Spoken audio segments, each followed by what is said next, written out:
함께 기도하겠습니다. 하나님 감사합니다. 오늘도 말씀으로 하루를 시작하게 하시는 은혜를 주시니 너무나도 감사합니다. 날마다 말씀과 기도로 주님과 동행하는 귀한 삶 살게 하여 주옵소서.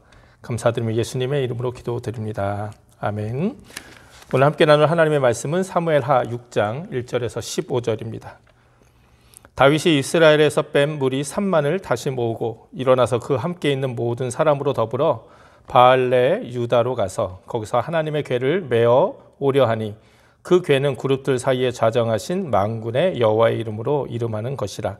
저희가 하나님의 궤를 새 수레에 싣고 산에 있는 아비나답의 집에서 나오는데 아비나답의 아들 우사와 아효가 그 새 수레를 모니라. 저희가 산에 있는 아비나답의 집에서 하나님의 궤를 싣고 나올 때에 아효는 궤 앞에서 행하고 다윗과 이스라엘 온 족속이 잣나무로 만든 여러 가지 악기와 수금과 비파와 소고와 양금과 재금으로 여호와 앞에서 주악하더라. 저희가 나곤의 타작 마당에 이르러서는 소들이 띠므로 우사가 손을 들어 하나님의 궤를 붙들었더니 여호와 하나님이 우사의 잘못함을 인하여 진노하사 저를 그곳에서 치시니 저가 거기 하나님의 궤 곁에서 죽으니라. 여호와께서 우사를 충돌하심으로 다윗이 분하여 그곳을 베레스 우사라 칭하니 그 이름이 오늘까지 이르니라. 다윗이 그날에 여호와를 두려워하여 가로되 여호와의 궤가 어찌 내게로 오리요 하고 여호와의 궤를 옮겨 다윗성 자기에게로 메어가기를 즐겨하지 아니하고 치우쳐 가드 사람 오벤에돔의 집으로 메어간지라.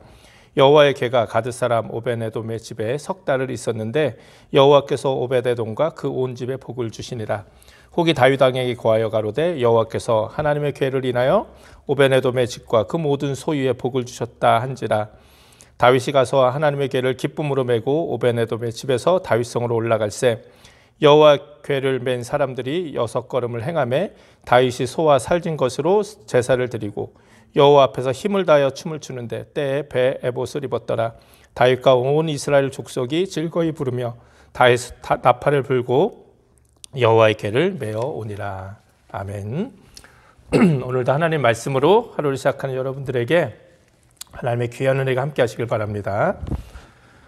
오늘 본문은 다윗이 하나님의 언약궤를 자신이 머물고 있는 다윗성으로 가져오는 그 말씀이 기록되어 있습니다.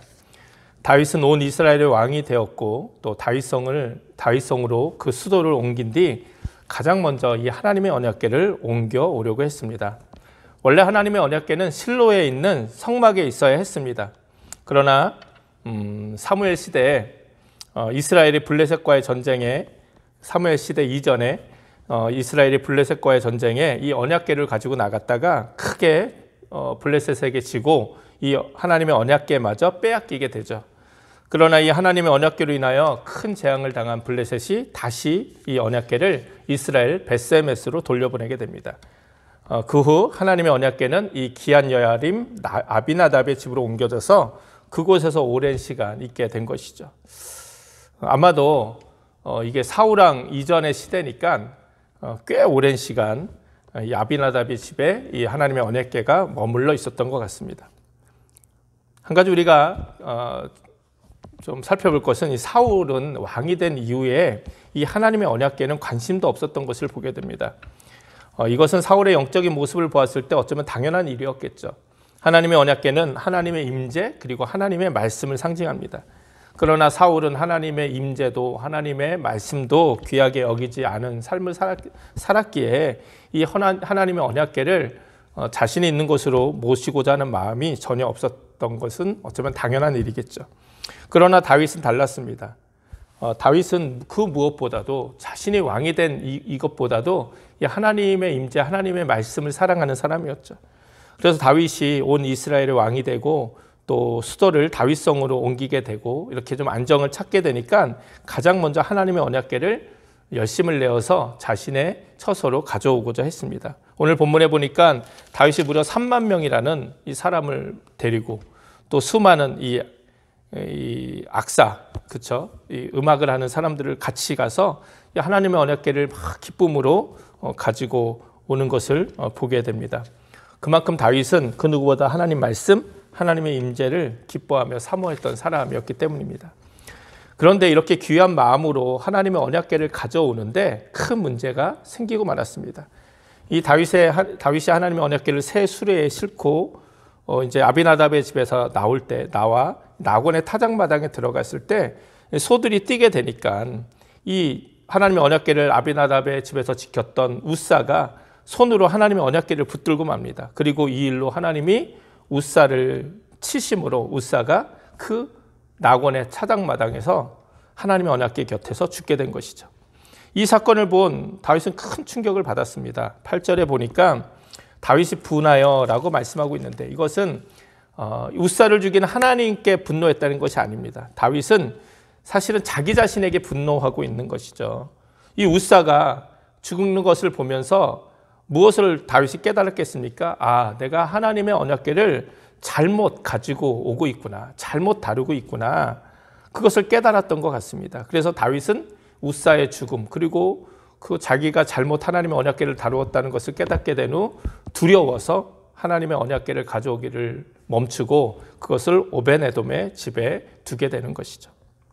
사실 인간적으로만 보면 오늘 본문 속에 이 하나님의 우사를 죽이신 하나님의 모습은 잘 이해가 되지는 않습니다. 우사는 그 아비나답의 집에서 하나님의 언약궤가 오랫동안 있을 때 그 하나님의 언약궤를 지킨 사람 중에 하나였습니다. 그리고 다윗 역시 지금 얼마나 선한 동기와 열심을 가지고 하나님의 언약궤를 가져오고 있습니까? 오랜 시간 동안 잊혀져 있던 그 하나님의 언약궤를 다윗은 지금 자신이 온 이스라엘의 왕이 된 이후에 가장 처음으로 첫 번째로 그 일을 지금 하고 있는 거예요. 그런데 그 하나님의 언약궤가 또 우사 역시 하나님의 언약궤가 떨어질까 봐 그래서 하나님의 언약궤를 붙든 거 아닙니까? 근데 그것이 하나님의 어떤 방법과 좀 잘못됐다고 해서 어떻게 우사까지 죽일 수 있었을까? 뭐 이런 생각을 할 수 있어요. 한순간 이 축제와 같은 분위기가 아주 비극적인 사건, 두려운 사건이 되어버린 것이죠. 이 일로 다윗이 너무나도 크게 실망하게 되는 것이죠. 그래서 어떻게 보면 하나님 좀 너무하신 거 아닌가 이런 생각할 수도 있어요. 그러나 우리가 이 말씀을 통해 깨닫게 되는 것이 무엇입니까? 아무리 동기가 좋고 선한 열심이라 해도 그 과정 방법이 잘못되면 안 된다는 것을 하나님은 지금 다윗에게 그리고 우리에게 명확하게 보여주시는 것이라 저는 생각을 합니다. 하나님의 일은 하나님의 뜻대로 하나님의 방법대로 할 때 가장 귀한 열매를 맺게 되기 때문입니다. 그렇다면 오늘 본문 속에서의 다윗의 잘못은 무엇입니까? 하나님의 언약궤를 가져오겠다는 열정은 좋았지만 전혀 그 방법이 하나님이 말씀하시고 뜻하신 것이 그런 뜻하신 하나님이 말씀하신 방법이 아니었다는 거예요. 민수기 4장 15절에 보면 특별히 하나님의 성물, 언약궤와 같은 하나님의 성물을 옮기게 될 때 어떻게 해야 되는지를 하나님이 분명히 말씀해 주고 계십니다. 하나님의 성물을 옮길 때는 반드시 레위 지파, 고핫 자손이 메고 옮겨야 됐습니다. 그런데 다윗은 그 하나님의 방법이 아니라 아비나답의 집에 있었던 그 우사와 또 한 사람의 이름이 뭐죠? 오늘 본문에 보면 우사와 아효 이 두 사람이 하나님의 언약궤를 옮기게 한 거예요. 물론 새 수레를 정성스럽게 만들고 아주 그냥 소로 그것을 잘 끌긴 했습니다. 근데 이거는 순전히 인간적인 방법이지 하나님의 방법은 아니잖아요. 만약에 다윗이 하나님의 방법대로 하려고 했으면 레위 지파를 데리고 갔어야 돼요. 그리고 레위 지파 중에서도 고핫 자손을 찾아서 그들에게 이 언약궤를 매게 해야 했죠. 그런데 다윗이 그렇게 하지 않은 거예요. 결국 그래서 이 소가 끄는 수레에 언약궤를 옮겨놨다가 언약궤가 떨어질 것 같으니까 우사가 손을 대게 되고 그래서 결국 우사가 죽게 된 거죠. 결국 다윗의 잘못이에요. 다윗의 잘못. 다윗도 이것을 깨달았기에 스스로에게 분노하고 또 두려운 마음으로 내가 어떻게 하나님의 언약궤를 가져갈 수 있을까? 그런 자격이 될까? 그래서 그것을 오벤에돔의 집에 뒀던 거예요. 혹시 우리들의 모습 가운데서도 이런 다윗과 같은 모습은 있지 않는지 한번 돌아보게 됩니다. 우리가 교회 안에서 하나님의 일을 할 때, 또 가정에서 우리 자녀들을 양육할 때 분명 우리의 중심은 선하고 그 열심이 있어요. 내가 하나님의 일을 하고자 하는, 내가 하나님의 뜻대로 또 하나님이 원하시는 모습대로 우리 가정을, 우리 자녀들을 잘 양육하기를 원하는 그런 열심, 그런 선한 동기는 우리 모두가 다 갖고 있습니다. 사실 우리가 하나님 믿는 사람이라면, 예수님 믿는 사람이라면 이런 선한 동기, 없을 수 없어요. 다 그런 마음으로 우리가 일을 하는 것이죠. 우리가 자녀를 양육하는 모습에도 분명히 우리가 자녀를 사랑합니다. 그리고 이 자녀가 하나님이 나에게 맡겨주신 자식이라는 것, 자녀라는 걸 분명히 알고 있어요. 그런데 그 양육 방법에 있어서 하나님의 뜻대로, 하나님의 방법대로 양육하시는 분들은 그렇게 많지 않은 것 같아요. 예, 저도 사실 그런 면이 있죠. 마음으로는 내가 하나님의 자녀를 키운다 생각하지만 때로 자녀들을 키우다 보면 그냥 내 고집이 들어갈 때가 많아요. 그냥 내 뜻이 들어갈 때가 많아요. 그래서 성경에 나온 것처럼 우리가 자녀를 노엽게 하면 안 되는데 가끔 자녀를 노엽게 만드는 그런 모습도 있습니다. 좀 돌아보게 되는 거죠. 나는 사랑해서 하는 일이지만 또 내가 하나님의 뜻대로 내가 한다고 하지만 정말 내가 하나님의 뜻대로 하나님 마음을 가지고 자녀들을 양육하고 우리 가정을 돌보고 있는지, 아니면 거기에 내 고집, 그냥 욕심이 들어가 있지 않은지 돌아보게 되는 것이죠. 여러분, 교회 일, 교회 사역도 마찬가지입니다. 목회를 하다 보면 때때로 너무나도 열심히 있는 분들이 또 교회에서 시험을 일으키기도 해요. 왜? 열심히 있으니까. 근데 그분들의 모습을 보면 정말 그 안에 열정이 있어요. 다윗과 같은 열정이 있어요. 내가 하나님을 위해서, 내가 교회를 위해서 이 일을 해야겠다. 그런 어떤 선한 동기가 열심히 있어요. 그런데 가끔 때때로 그 과정, 방법이 하나님의 마음과 하나님의 뜻보다는 그냥 본인들의 어떤 경험과 고집과 자존심이 더 강하게 있을 때가 있습니다. 물론 저는 교회에서 이런 귀한 열심을 가지고 사역하시는 분들이 그렇지 않고 그냥 아무것도 안 하시는 분들보다는 훨씬 더 귀하다고 여깁니다. 그런데 한 가지 안타까운 것은 그 방법까지 하나님의 뜻대로 하나님 마음을 가지고 그 사역을 감당하면 정말 더 아름다운 열매를 맺게 될 텐데, 때로 내 고집, 내 뜻, 내 경험을 포기하지 못하고 이 하나님의 일을 하려고 하니까 거기서 자꾸만 어려운 문제가 생기는 것 같아요. 그 유기성 목사님, 그 예수님의 사람이라는 그 교재 가운데 그 유기성 목사님이 그런 이야기 하시더라고요. 집 팔아서 하나님께 바치는 사람은 봤어도 자기 이렇게 고집까지, 자기 어떤 고집 꺾는 분은 많이 보지 못했다. 예. 우리가 정말 그런 열심은 있는데 그냥 내 고집 못 꺾어서, 또 때로는 내 자존심 못 꺾어서 우리가 하나님의 일을 그르치는 일들을 때때로 우리가 하기도 하는 것이죠. 그래서 사실은 오늘 말씀이 더 우리가 좀 잘 봐야 될 것 같아요. 우리가 하나님을 향한 우리의 열심이 귀한 열매를 맺기 위해서는 그 방법과 과정 역시 하나님 말씀과 하나님의 마음에 합한 모습이 되어야 될 줄 믿습니다. 오늘 다윗의 모습을 통해 우리가 깨닫게 되는 것이죠. 그러나 여러분, 다윗의 강점이 무엇입니까? 여기서 끝나지 않았어요. 다윗의 강점은, 다윗은 자신이 실수를 저지른 것을 깨닫게 되면 그것을 하나님 앞에서 겸손하게 금방 고친다는 거예요. 다윗은 자신의 잘못을 깨닫고 이제 다시 오벤에돔에 있는 하나님의 언약궤를 가지고 오게 됩니다. 그런데 이번엔 어떻게 합니까? 언약궤를 소가 끄는 수레가 아닌 사람들이 매게 해요. 여기서 이 사람들이 어떤 사람인지 자세하게 소개하고 있지는 않지만 분명히 하나님이 말씀하신 레위 지파 사람들이었을 거예요. 그리고 그 사람들이 6걸음을 하나님의 언약궤를 메고 행진을 하면 그때마다 하나님께 제사를 드리고 정말 정성스럽게 하나님께 정성을 다해서, 또 기쁨을 다해서 하나님의 언약궤를 자신의 처소로 가지고 오게 되죠. 그리고 그 언약궤가 다윗성에 들어올 때 너무나도 기뻐서 자기 바지가 내려가는 것도 모르고 그렇게 뛰놀며 춤추는 다윗의 모습을 우리는 볼 수 있어요. 이런 다윗을 어찌 하나님이 기뻐하지 않을 수가 있으시겠습니까? 하나님이 정말 기뻐하시는 사람들은 이런 사람들이에요. 하나님을 위한 열심을 가진 사람들, 이런 열정을 가진 사람들. 때때로 실수할 수도 있어요. 때로 잘못을 저지를 수도 있어요. 그래서 실패할 수도 있습니다. 그러나 거기서 끝나지 않고 자신의 잘못을 깨닫게 되면 다시 그 잘못을 고쳐서 하나님이 기뻐하시는 방법대로 다시 그 일을 감당하는 거예요.